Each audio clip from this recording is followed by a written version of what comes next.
Hello Cancer, Sun, Moon Rising, and Venus Signs. Kamusta kayo? Sana po ay nasa mabuti kayong kalagayan. Welcome back po sa Star Tarot. At kung bago kayo dito, welcome din po kayo. Please subscribe, like, share my videos, and leave me a comment kung nakaresonate po kayo. Thank you. So, Cancer, this is your situation. You have a 3 of Wands. This is your challenge.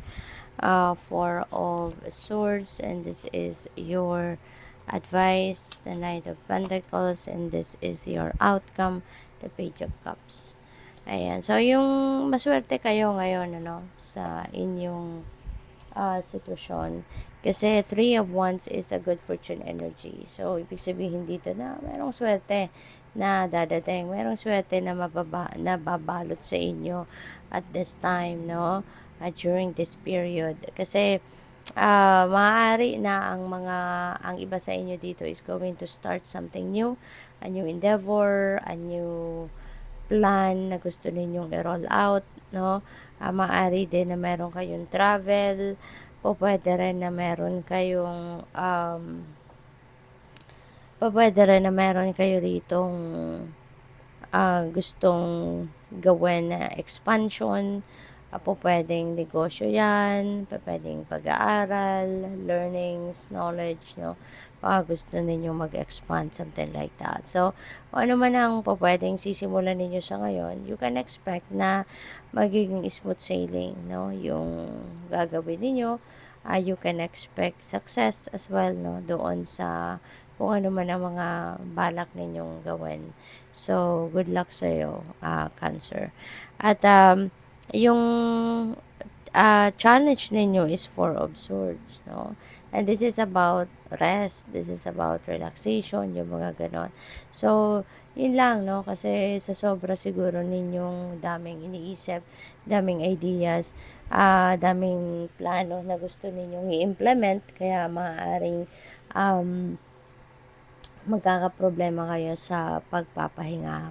Baka wala na kayong oras or panahon, no, sa pagpapahinga. Kaya that could be a challenge para sa'yo. Pero kailangan, no, kailangan ninyo pa rin na gawin, kailangan nyo pa rin na piliting ipasok sa schedule ninyo dahil alam naman natin lahat na kailangan natin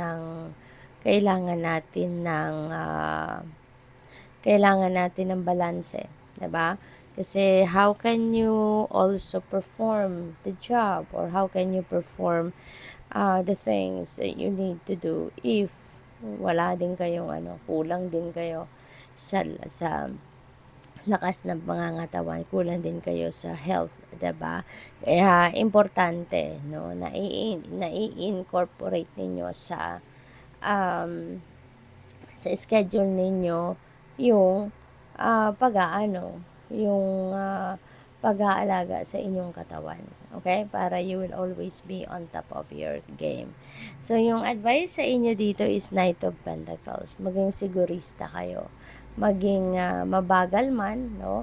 Pero hindi man kayo magra-rush, hindi man kayo dito magmamadali. But, kailangan ninyo na magdahan-dahan talaga muna, no? Pag-aralan, pagmasdan, you manage, no? You need to manage the things, no, that you are planning to do ng maayos para hindi kayo magsisi. Mas magandang meron kayong plan A, plan B, plan C, yung ganon. So, yun, maging maingat, be cautious, alright? So, yung outcome ninyo is Page of Cups. Ayan, Page of Cups is an offer, no? Pwedeng meron ditong mag-o-offer sa inyo ng trabaho, mag-o-offer sa inyo ng trabaho, meron mag-o-offer siguro dito sa inyo ng career opportunity or business opportunity, yung mga ganun ba. At pwede na meron din dito mga invitation, no? Baka mai-interview na kayo, imbitahan na kayo for interview. kung meron na kayong in-applyan, or baka invitation for social gatherings, mga events, no? Pwedeng ganon. So, kuha tayo ng clarifiers. With the 3 of Wands, meron tayong 4 of Pentacles. Ayan. So, you also need to, to manage your money wisely. Okay? You need to be aware of how you're going to spend your money. Hindi pa pwede na although meron kayong plano, meron kayong gustong isakatuparan, wala na kang control, no, sa pera, labas na ng resources. You also need to pag-aralan. You also need to study, 'di ba, kung ano yung mga dapat na pagkakagastusan, how much, alam mo yun, yung dapat na monitor nyo pa rin yung in and out of your money. So, we also have the Page of Cups. Ayan. So, meron ditong pwedeng ang invitation na dadating sa'yo. Pero, pwedeng hindi kayo pupunta, no? Kasi, how can you attend, 'di ba? Kung talagang hindi maganda ang inyong pakiramdam. So, mas pipiliin niyo na lang talaga na mag-stay sa bahay or magpahinga, 'di ba? So, with the Knight of Pentacles, we have the Four of Swords. Ayan. So, doble-doble, no? Yung ninyo. Yung Four of Swords energy. So, you know what, Cancer? Siguro talagang super exhausted na din kayo.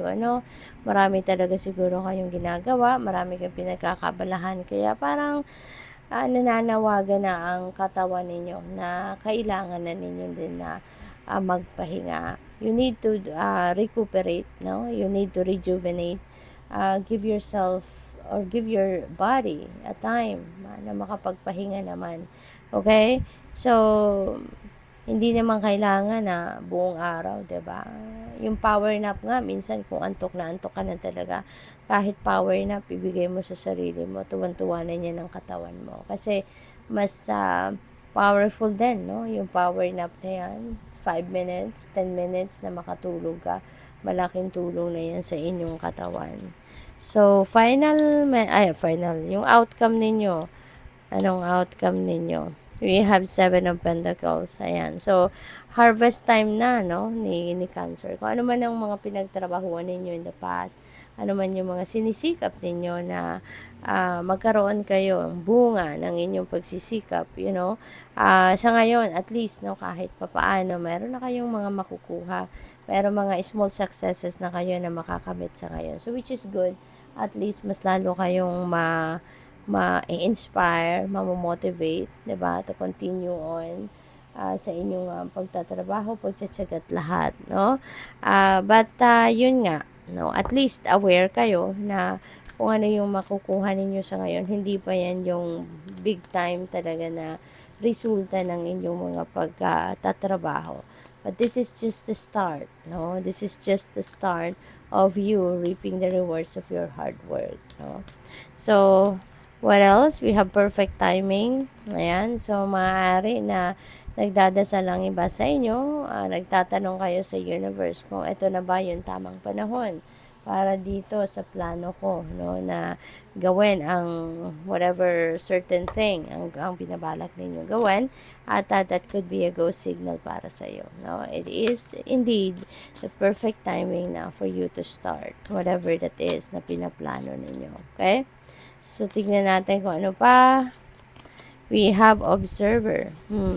So, matuto din kayo na mag-observe, matuto din kayo na magmatsyag, pag-aralan talaga ang mga bagay-bagay before you make any decision. Mas magandang kayo ay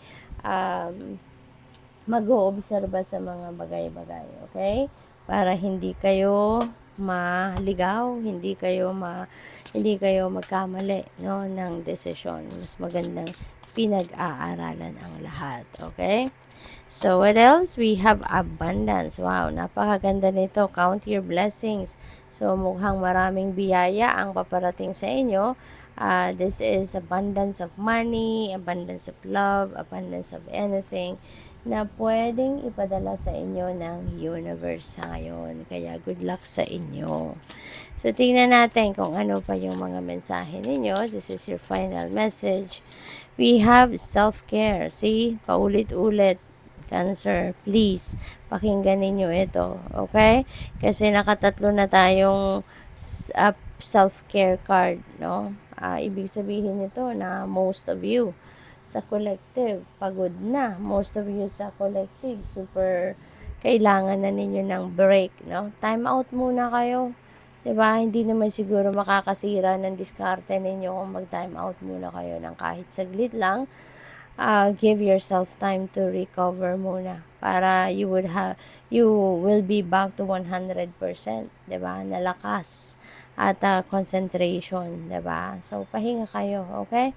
Paalagaan ninyo ang inyong sarili, kumain ng maayos, kumain ng masustansyang pagkain, mag-meditate, magpahinga muna, matulog, yung gano'n. At saka, yung tulog, napaka-importante yun kasi during sleep, that's when our body recuperates. That's when our body is repairing, 'di ba? The cells no sa ating katawan. Kaya importante ang tulog. So, good luck sa'yo. Thank you for watching. Love and light. Namaste.